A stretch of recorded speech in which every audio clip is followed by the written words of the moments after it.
Welcome,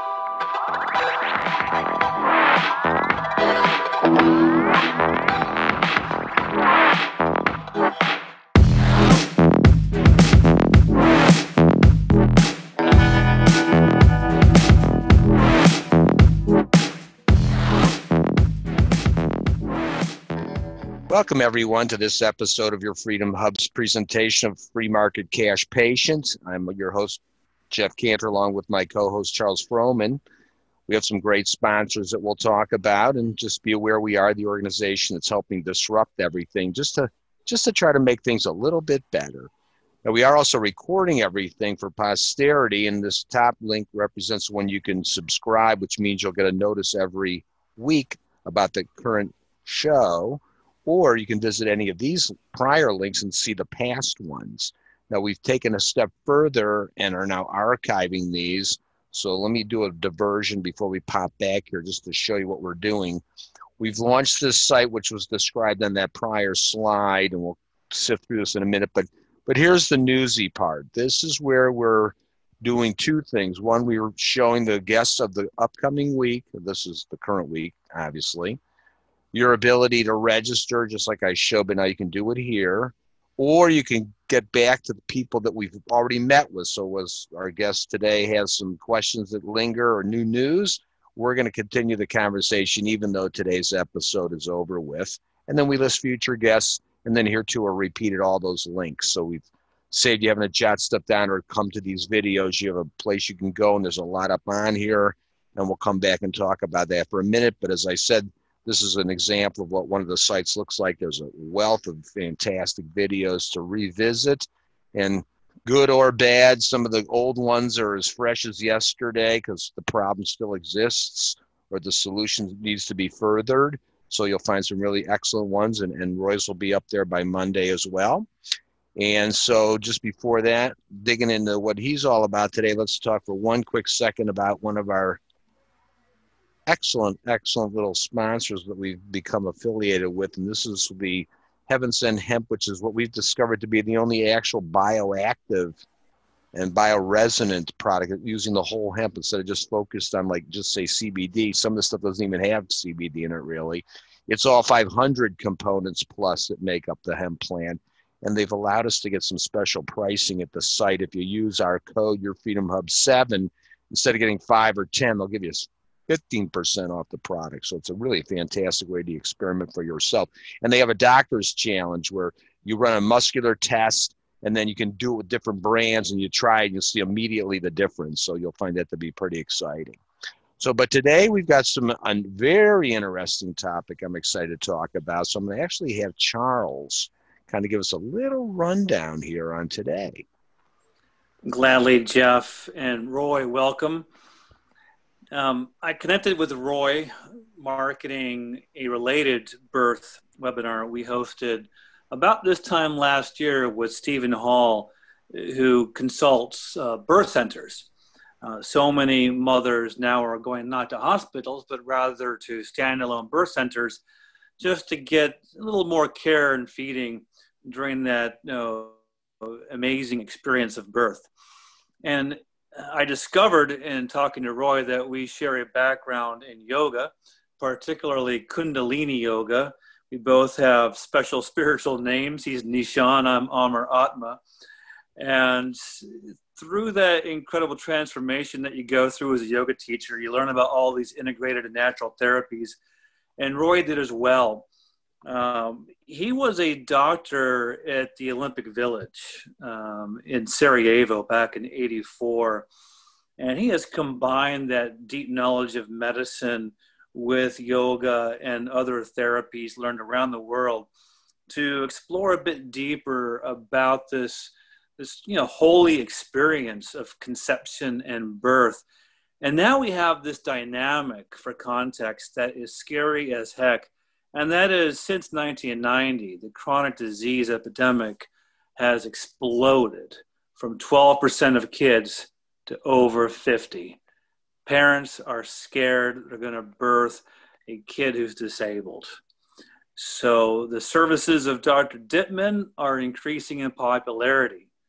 And I can't wait to hear this introduction of this incredible service for a solution that really solves an important problem, Jeff. Boy, I'll say it is an important topic, and it is a chronic situation, so I'm pretty keen to see too. So Roy, I'm going to switch over and let you take control of the screen here. Thank you, gentlemen, for that great introduction. So, first of all, I want to give a little contextual background on how Brighton Baby evolved.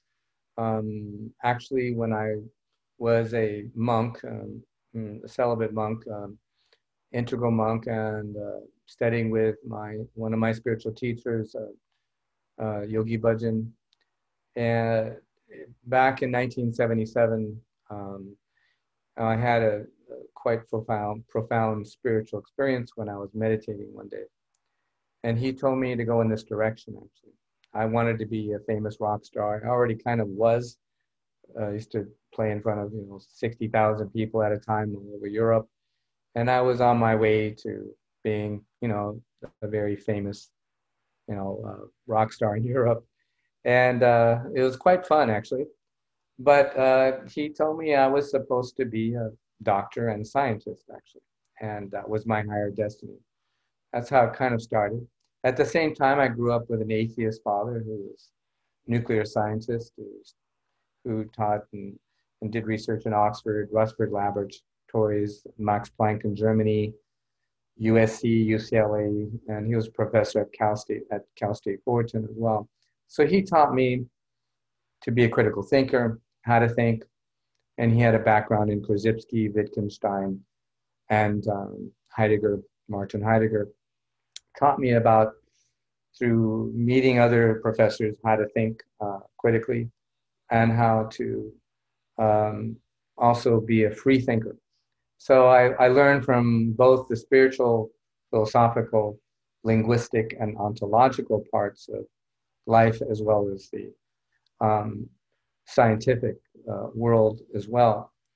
And so I was interested, though, at a young age. When I was 10, I was on a field in Delano with my father, with Cesar Chavez. And I saw for the first time, as I kind of walked away from the group in the farm, in the grape fields. And I saw in a shack these little kids inside this dilapidated shack, and they looked deformed. And I just started crying, and I didn't even know why I was crying, but I never saw children like that before, and it really deeply affected me. And I think at that time, I'd asked my dad why those children looked like that, and he said, well, when they pick the grapes, the DDT goes into the mother and it goes into their womb, and they're born with those kinds of birth defects. And it's even to this day, talking about it's kind of hard, because it was so painful for me to see something like that. I had never seen anything like that before. And I said, well, Dad, aren't there scientists and doctors who can help those kids? And he said, well, actually, no, there aren't. And I was just silent. I just shocked. I was in shock, actually. We were driving home at that time on Highway 5, and it was a long trip. So he said, well, what do you want to do about it? I said, we need to stop it, Dad. He said, well, what should we do? I said, how about we boycott grapes? So we started a boycott against grapes, and it went through the whole state. It was very effective, actually.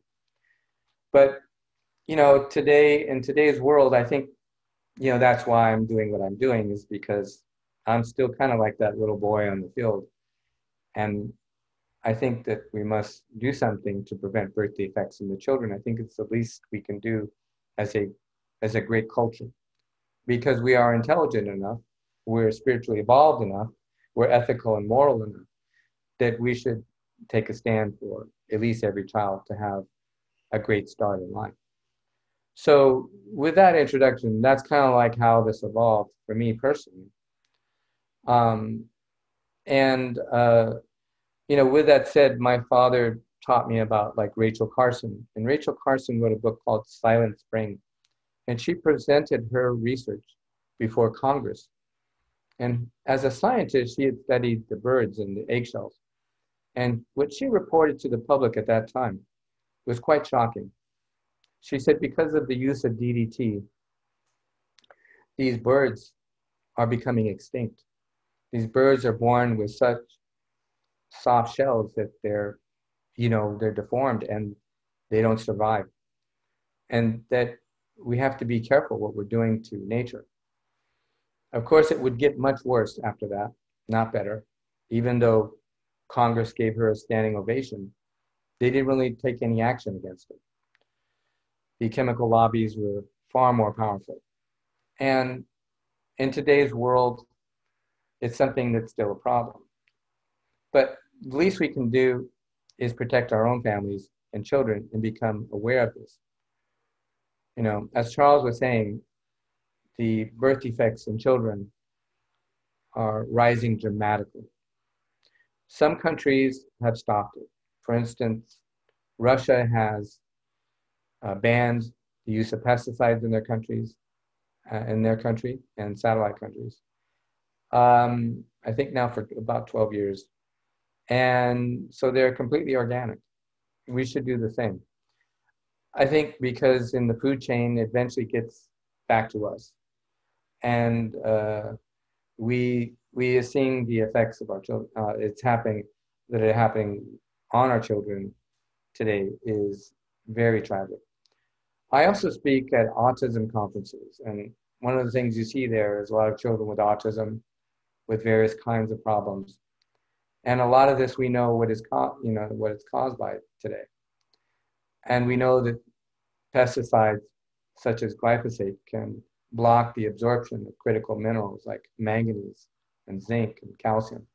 They're critical for children's growth and development.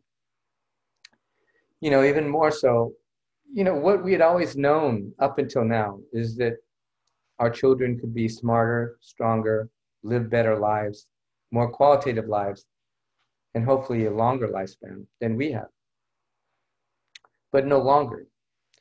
So many children today are depressed, but they're physiologically depressed sometimes. In other words, it's not just a mental disorder or an emotional problem they have.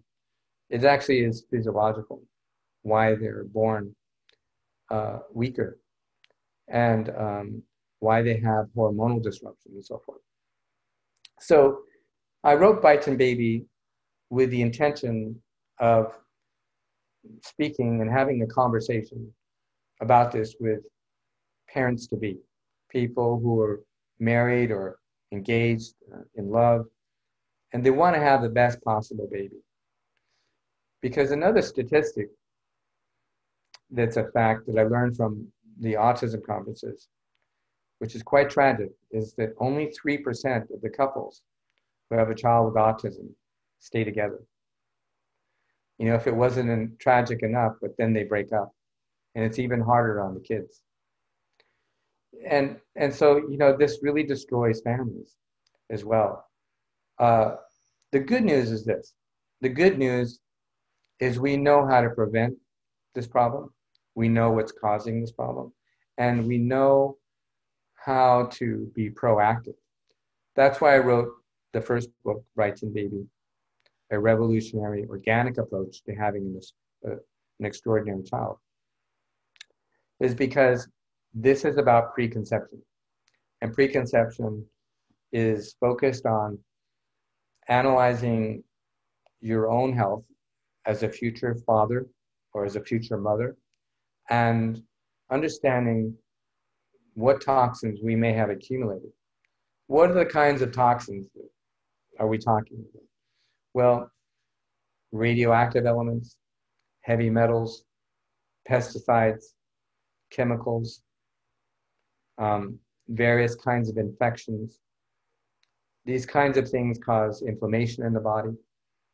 And a lot of what autism is chronic and severe inflammation in the brain, nervous system, and other parts of the body. So these hormonal disruptors, plasticizers, interfere with hormones and therefore interferes with fetal brain development. In my opinion, it is not safe to have babies anymore in America. Our food chain is so polluted. Our food is so, you know, how do you say, unpure, you know, because of it's tainted with these plasticizers and pesticides and so forth. It is a time that we must become aware and be proactive if we love our future child to prepare our body. So I've come up with various ways to analyze what's going on. Standard blood tests are great, but it's kind of limited in some ways. Blood is distinct from, say, hair, because blood is very dynamic. It's constantly changing based upon our emotions and our feelings, and you know, even what we last ate or drank. Whereas, you know, hair is more of a reflection of our internal organs and glands and our metabolism, because it's kind of like a biopsy, but it doesn't, you know, hurt you, of course. So when we take a sample of the hair, we can get a very clear picture of someone's metabolism. And from that, we can create also a very accurate, customized nutritional program that's tailor-made for you as an individual. And in the process of balancing out your metabolism, strengthening your organs and glands, your body naturally removes a lot of these toxins. This is the good news. And having done it for so long and trained so many doctors and so many patients and other healthcare practitioners around the world how to do it, we can see it really does work. You know, some people say, well, are you trying to create a kind of a super baby or something like that? It's not really the big issue right now. Some people may, I don't know. But what we're trying to do is just start with having healthy babies again. I mean, to give you an example, for instance, today's world, if you look at our grandparents, you can see they were so much stronger, so much more resilient. They had strong immune systems. You know, they were tough people. They had to survive coming to the Wild West. And you can imagine what that was like in those days. You think it's bad coming in a bus or a train. Just think what they had to do, you know, this way. In those days, it was quite hard. But they were tough. Today's, you know, children are not that tough. They have weak adrenals. Their muscles are not as strong as they used to be. They don't have the endurance that used to have. They just don't have the strong constitutions that our grandparents had. And that's a tragedy, because children should always be smarter and stronger and healthier in general than their parents. That's just what nature creates, you know, usually. But because of these disruptors, that's not happening. So that gives you kind of like an overview of things. Now, in terms of what we do, like here, we're at this O2 Labs here. And one of the things that we like to do here is show how to perfect human physiology. What we mean by that is we do various things which improve your microcirculation, or improve endurance, improve your strength, improve you know, your lymphatic drainage system, or, you know, your cardiovascular system, which help your veins and arteries be more elastic when you were younger, improve your bone density. You know, to give me an example, like I see people here who have done work and just something as simple as bone density, and they'll go to, say, their doctor or to someplace where they'll have their bone density tested, and they'll say, hey, you know, you should come back because our instrument's broken. And I'll say, well, really? You know, it's probably not. That happens to me a lot. And I say, what do you mean? I said, well, you know, my bone density is much younger than you think. And these are people sometimes in their 50s and their 60s. And I was like, okay, what does it say? It says, well, you have the bone density of like a 17-year-old, and that's impossible at your age. And they said, well, it's not actually, it's correct. And so that gives you an idea of the kind of goals we're achieving. Now, a lot of people, my colleagues here, we work with Olympic teams. One of the guys here coached the German soccer teams. Now he's coached the American teams. We have some amazing coaches here we work with who are the secret behind many of the top teams and stars. The same with my participation as an official Olympic team doctor as well. It's kind of fun at this point. It's not as challenging as it used to be because we have so many different kinds of technologies. But that gives you an idea of what's possible, in other words.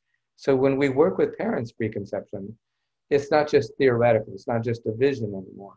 It's something we're actually seeing happen on a daily basis. People's biological age radically is radically reduced.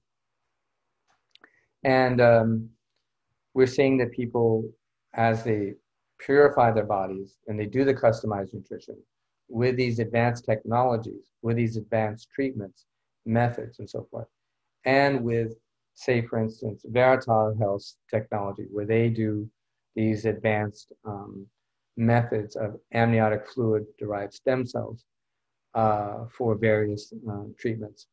And by the way, they have the most advanced immune boosting protocols I've ever seen in the world. Very impressive. And the prices are quite reasonable, from a few thousand up to, a very elite program for as much as 15,000. But it's amazingly modern and effective and safe. And, it's quite, they say, well proven scientifically and medically as well. So all of these treatments are safe and they're natural. When we combine them together, it's really quite amazing what's happening. The results that we're seeing with people, how they're always looking younger, they're always getting stronger.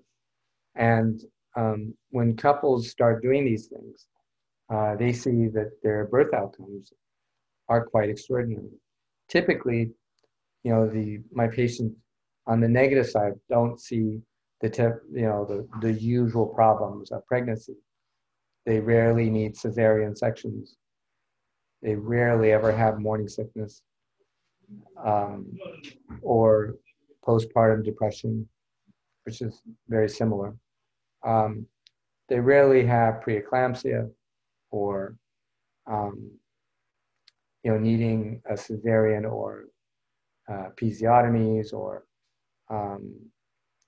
these kinds of other interventional procedures. Usually it's under 6 hours labor. The babies come out fully aware and quite amazing.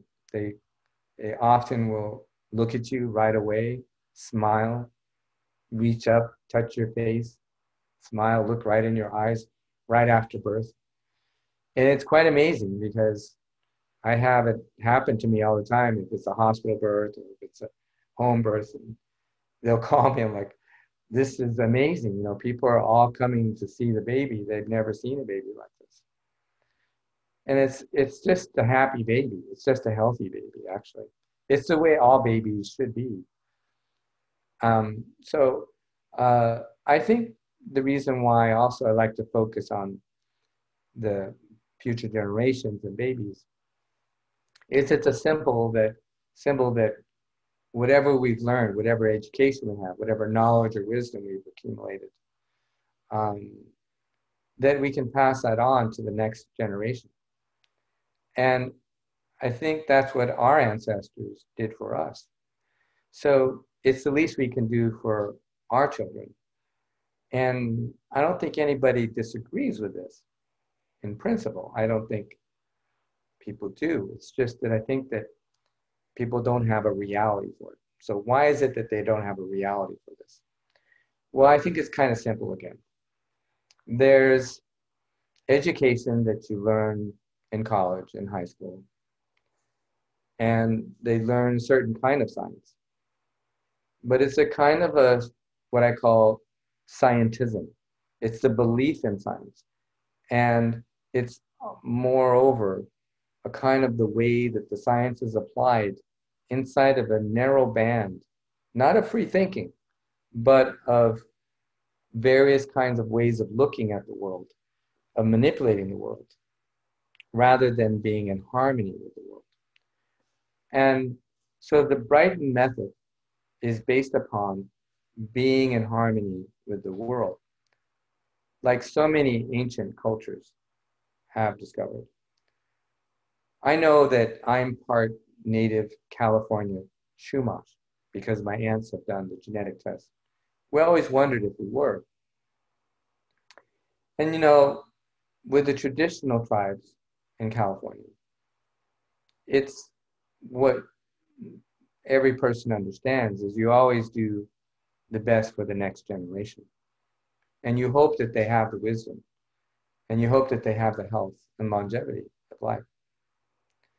But now so many children are growing up and they commit suicide, or they're on drugs, or they are depressed.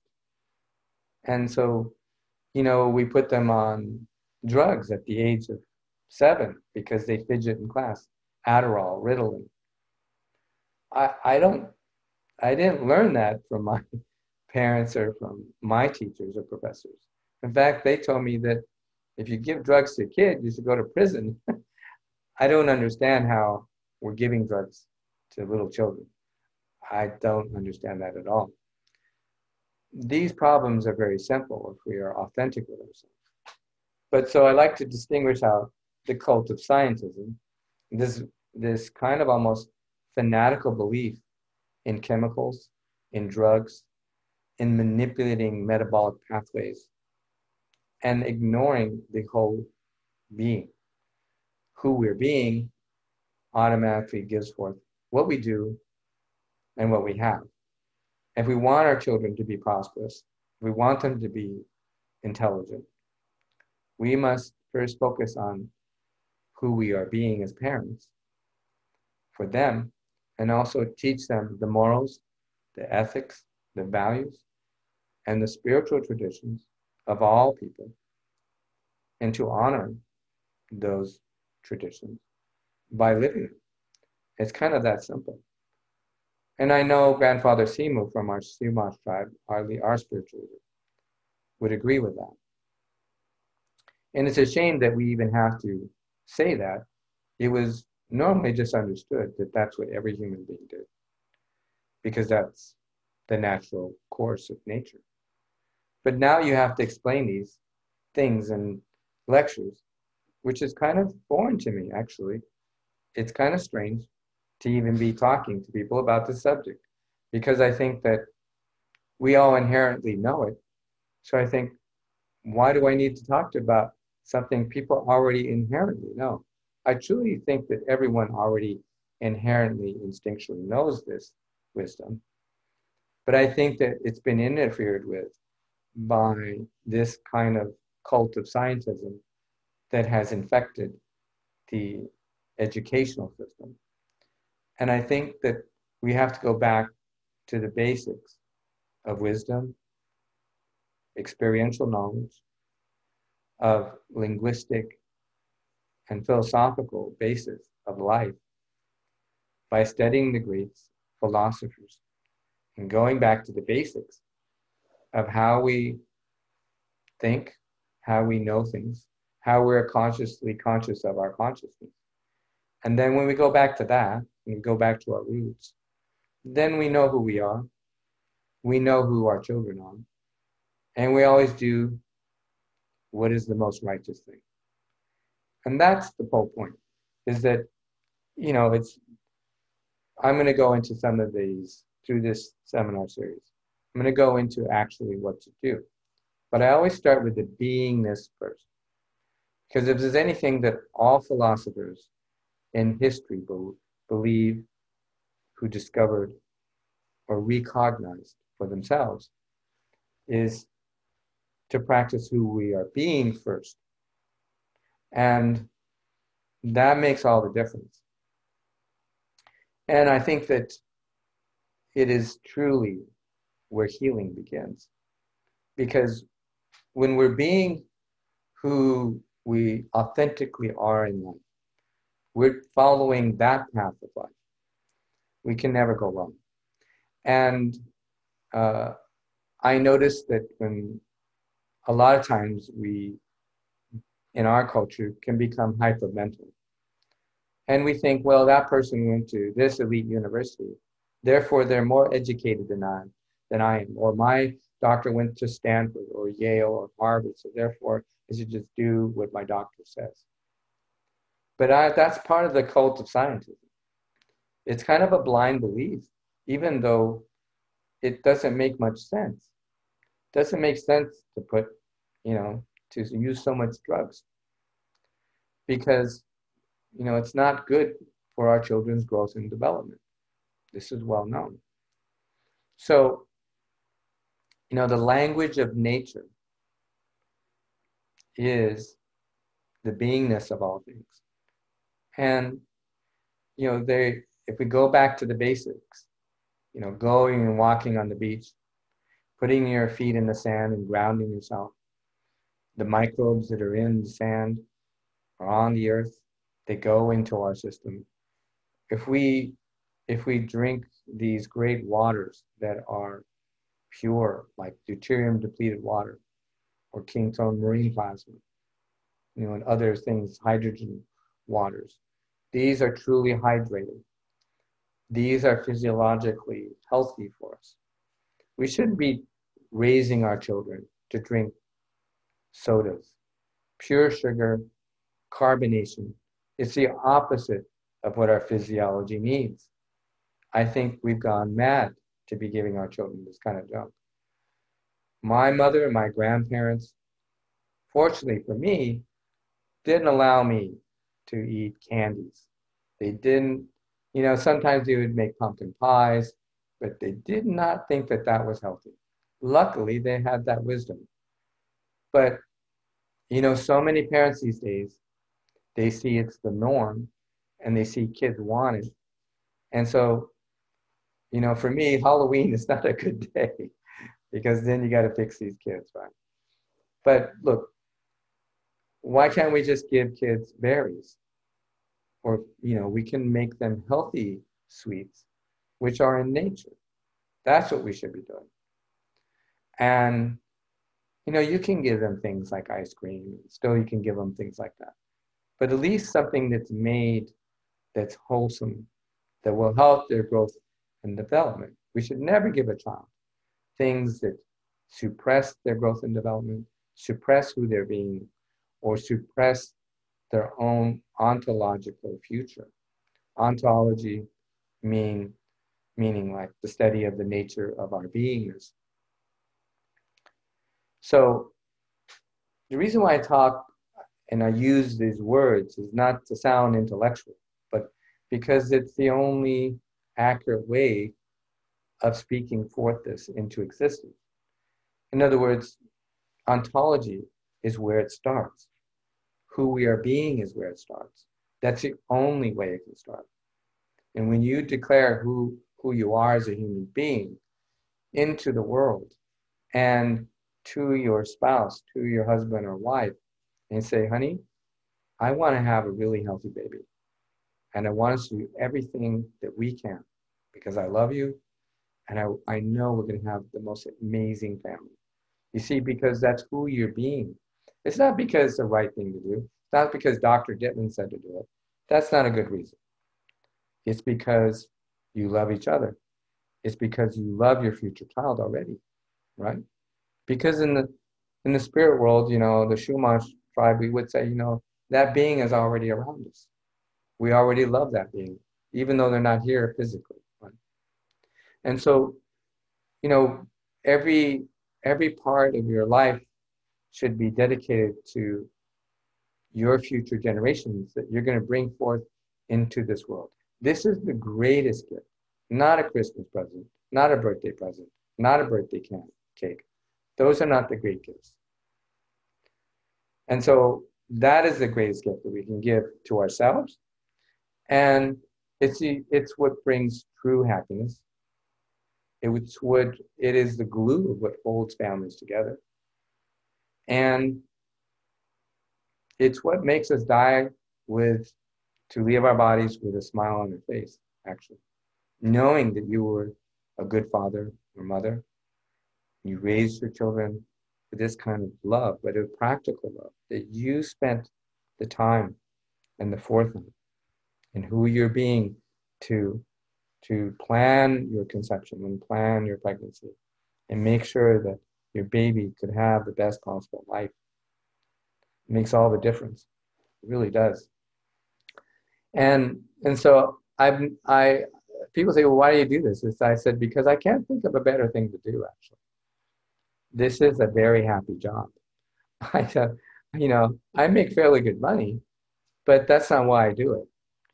It's because I can't think of a more rewarding thing to do on the planet, just personally. This is the most happy job in the world. I get to see the most amazing babies. I get to experience these really miracle children and so forth. And, then I want to switch a little topic as well to kind of seeing a little bit of the future of what we're going to be doing as well. And we're going to be talking this in future episodes as well. With Veritas Health, we should be launching a natural fertility program soon as well, where it can be an alternative to IVF. Probably in other countries first, maybe in Bangkok. We'll see. But this kind of a procedure has to do with actually using amniotic fluid-derived stem cells to reboot the ovarian function and Leydig cells in the testicles as well. So there's a way that this could be done. It's not ready yet. We're kind of like pre-announcing it, giving you kind of a glimpse of what's ahead. Because I think that IVF is not that healthy for babies, and it causes a lot of problems, actually. It's a kind of an artificial thing. And I realize a lot of parents have to do that because they feel that's the only way they can have a baby. But for example, let me give you some background. I founded a company called Nanospherics and another one called Biophysics and in the biotechnology world. And this company was dedicated to a form of spray freeze drying where we had almost no damage to the molecules under a very advanced freeze drying process. When somebody does IVF, they often will freeze the sperm, the egg, or the embryo. This causes a lot of damage, more damage than most people are aware of. You want to minimize that damage. And unfortunately, I predicted back in 86, 87, that these, the embryos that were frozen like this, because I was studying it back then as well, would have problems with their eyes and kidneys. The reason why is that those are the most delicate tissues in the body. And it's unfortunate that I was right about that, but you can see, it's kind of sad to see your child has, they're almost blind, or that they have chronic kidney problems. So, what we're facing now is a way that this can be resolved. And through advanced methods like this that Veritas has access to, they can avoid these problems that are normalized now in IVF. So we want to make sure that rather than each generation getting sicker and sicker and weaker, they can become stronger with each generation. So I'd like to open it up to questions, and Jeff or Charles? Yep. No, that sounds great. That was really, really fantastic. I have to say, I got a bunch of questions. I'm only going to ask you one here for the moment, just to kick it off a little bit. But then there's some definitely hands up, and anybody else, please put a hand up if you have a question. When you first started out, one thing that was interesting is you mentioned that Russia was shifting gears a little bit, and they've been banning a lot of this stuff, and it's been over 10 years already. Have there been any kind of interesting studies or anything to see what's been changed or improvements that has brought? That's a great question, Jeff. I have not seen the statistics on it. However, I expect to see some of the data from their country. I should be going over there soon, and my colleagues there are arranging for me to meet the health ministry officials as well as some of the medical universities that have been studying this. So I hope to find that out soon. Yeah, that would be very interesting to see. I'm going to assume there's going to be some kind of improvement, regardless of how dramatic it would be. The one other little comment to make before some questions, and it's a realistic thing we see in this show and other ones that we do all the time is, and just what you said it too, we just need to get back to the basics. Mm-hmm. I always tell people, I forget what coach, but whenever somebody's in baseball and their pitching is off or their batting is off, they got them back doing T-ball or whatever, like they're 10 years old all over again, getting them back to the basics. Mm-hmm. And boy, I'll tell you, everybody sort of understands that, but that's really hard to do, as it turns out. Mm-hmm. Roy, I don't know why it's so hard. Like you said, well, we know we shouldn't drink that pop. Okay, but maybe tomorrow. And it's like no one can make the moves. So I don't know how we do fix that. Charles, I see you got your hand up. I do. Thanks, Jeff and Roy. Fantastic presentation. A couple questions. How does your approach differ the sometimes adversarial approach that expectant mothers go through with their OBGYNs leading up to the hospital, number one? And then number two, of the recommendations you give based on that snip of hair, what are some of the behavioral changes you find your clients adopting fairly easily versus other maybe more important changes that you find them dragging their feet to do? So talk about, if they don't go see you, talk about the adversarial dynamic that confronts them with the OBGYN to the hospital sequence. And then on your recommendations, which ones are more easily adopted versus the ones that are harder to do? Yeah, I see. Well, that's a great question, Charles, because you definitely want to keep people inspired, motivated to stay on the protocol. But rarely do I have to be a cheerleader for that, actually, because people realize amazing results when they go on the protocol because it's customized around their physiology. It is very accurate and precise, specifically and precisely for them. So what kind of things that people notice are, for instance, they're more self-expressed. They're more authentic with themselves. They're stronger. They are more self-confident emotionally and mentally.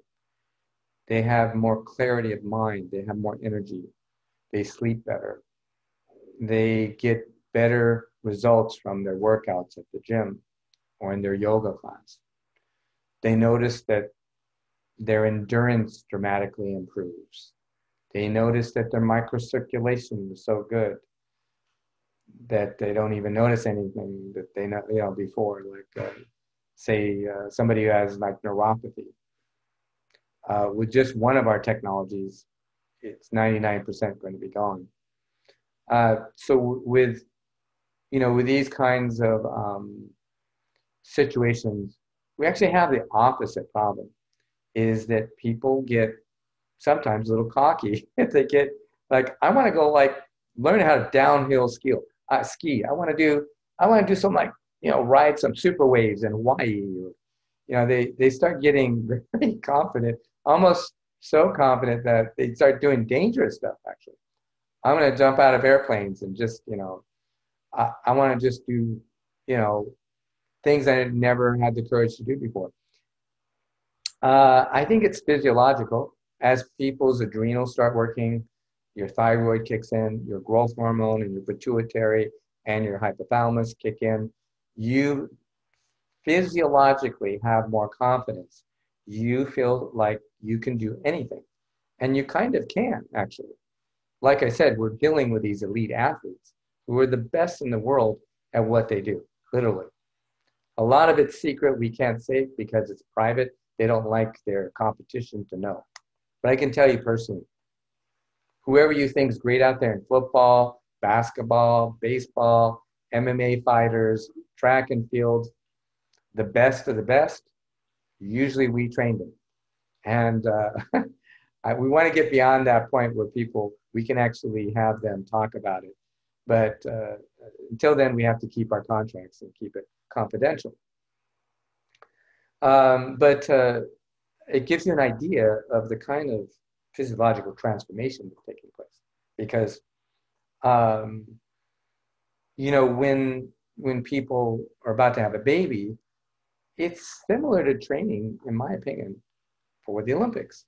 And people say, that's a strange thing to think of. I said, actually, it's not. It's, having sex is a kind of a sport, for instance.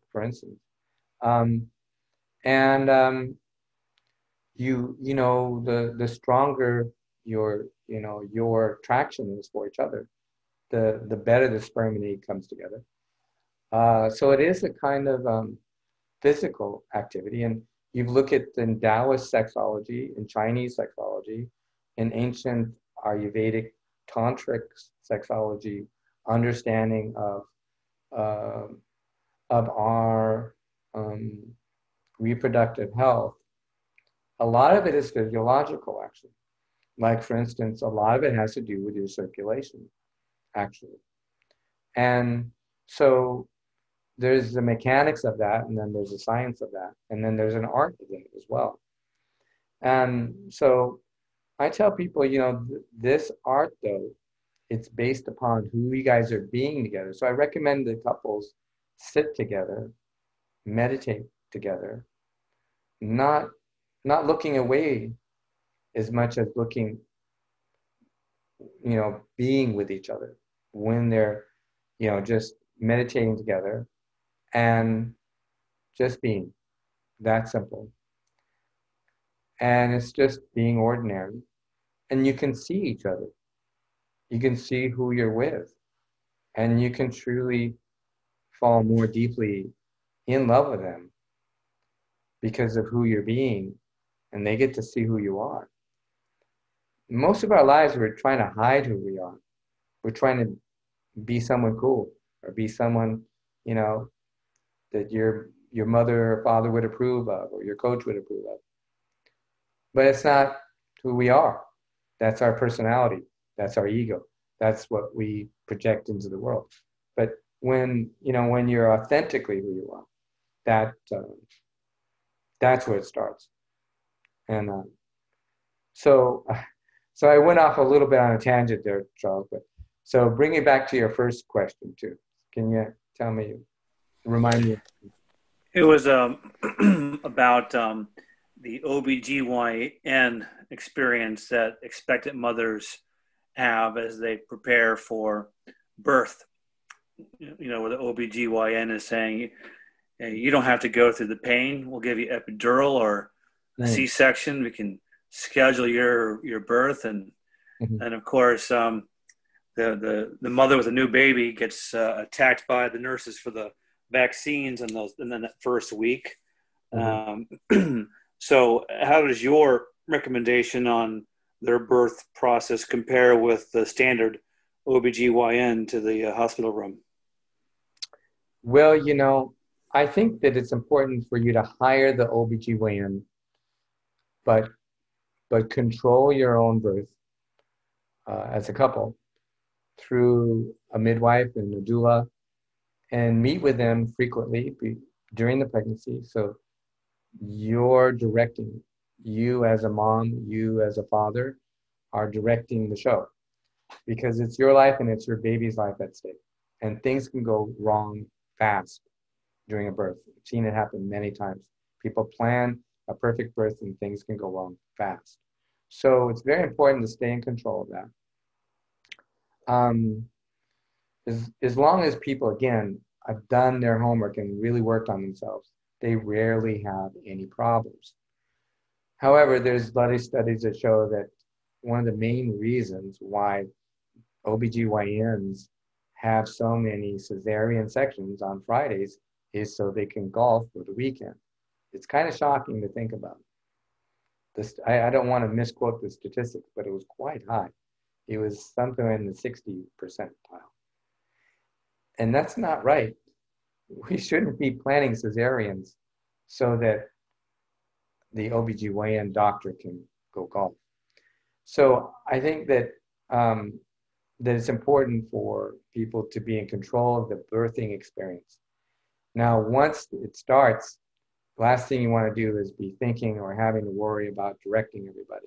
So that's why you got to put someone in charge, like your doula and the midwife usually, and somebody, a family member is often good.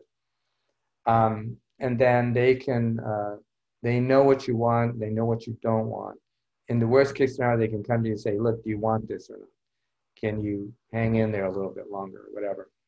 So, you know, I think it's very important to know your OBGYN well, and to know the nurses and have a personal relationship with them and know you can trust them. For instance, I have a friend, Barbara Harper, and she's a great RN, and she tries to educate OBGYNs and doulas and midwives all over the world. And she was in India, and she was asking the doctors, why are there so many cesareans here? And she goes, well, you know, the doctor said, like, male and female. They said, oh, well, the reason why is that our women have, their vaginas are too small. I'm like, what? That doesn't make any sense. Women have had having, you know, natural births for all these times, and all of a sudden their vaginas are too small. It doesn't make any sense. But this is the kind of things that they say, and it's not scientific. There's never been studies that show this, but this is the kind of thing they tell themselves. And the other reason why they do it is they say, well, this is the way the Korean or the American doctors taught us, that's all, you know, to do these many cesarean sections. Now remember, when you get a cesarean section, it's not a pleasant thing, but you're cutting into all the layers of muscle in your abdomen. And that scar tissue causes problems later on in your body, with your ovaries, with your uterus. And so it's not a very healthy thing for women. And you can, you know, minimize that by doing various kinds of scar tissue therapy and other things to clear it up. But it takes a while to clear that up. So if you can, you should definitely avoid, you know, the cesarean section, if you can. Now, there are reasons that you have to do that sometimes, but most of my holistic OBGYN friends tell me, you know, the real statistic should be only about 6%. Not, you know, it depends upon the country, but it shouldn't be that high. But especially if, you know, people prepare before. I've rarely ever heard of any of my patients needing a cesarean. Let me squeeze in a little last interchange here, Roy, before we have to dart out of here. We've already reached the end of our time. But I wanted to grab, if I could get Jane Dolan here to get a little nurse's perspective, because she sits in a little interesting position with the same philosophy as you. Wonderful. Yeah, I mean, it was a great message. Thank you so much for this. Just wondering what your perspective is on the vaccination issue, if you could comment on that. Well, that's a big subject. I don't know if we can cover that. But I'm glad you brought it up, though, because it is something that's on my mind these days. I'm actually, I'm working with a team that's doing a natural kind of a vaccination. Russia just came out with their vaccination. By the way, it is not like ours at all. It's a two-part system which evokes an immune response, antibody response, and it doesn't have the dangerous substances in it that ours have, like bat genes and polysorbate A and sorbitol that can penetrate the blood-brain barrier. These kinds of things that can cause, and mercury sometimes, they can cause inflammation in a baby's brain or in the mother. So when you look at the schedule of these things, it is dangerous. That's why I also like to promote Verita Health clinics. Their German medical scientists have created an amazing protocol for immune boosting. It's not a vaccination, but they do a natural vaccination from your own blood and urine that is quite amazing, actually. So, the original vaccines in ancient cultures, and even the Latin name for berries is still there. So berries were the traditional vaccination. And I tell people to eat lots of berries, and in fact, it helps you live a longer life. But with that said, it's not a replacement for what, say, a vaccination does. This is a long subject, but I would say that there are more and more scientific methods and advanced technologies. And a team I'm working with right now has 100% efficacy with clinical trials that were completed in Canada. They're now doing it with the Ministry of Health in Mexico, and they plan to do it soon in another country, which I'm not free to disclose yet because we're still negotiating, but it's a very significant country. And it is safe, and it doesn't cause birth defects in children or autism. And so we're hoping that we can disclose this as an alternative that even we can present to the World Health Organization as well. But I think that many countries are concerned about the health of their future generations, and they want to find natural alternatives to the vaccination schedule. As we know, I think, what is it, 72 now is the required number of 2 doses of 14 different vaccines. It's crazy. It's hard to imagine. I can't imagine doing that to my kid.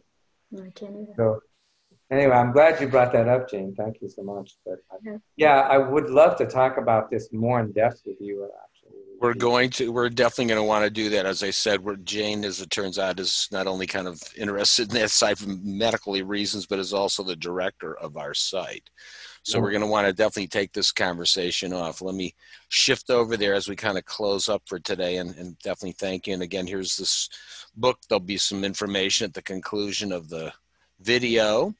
And then again, like I said, we're going to want to take this off camera later on, as it were. So we're going to definitely follow up there with you accordingly. And everybody's invited to participate because there's going to be a lot of good questions coming up. And we're going to be talking in the future about personalized nutrition and some other stuff, so you can see it's beginning to really start to take hold. So this is the exciting part of what's going on here.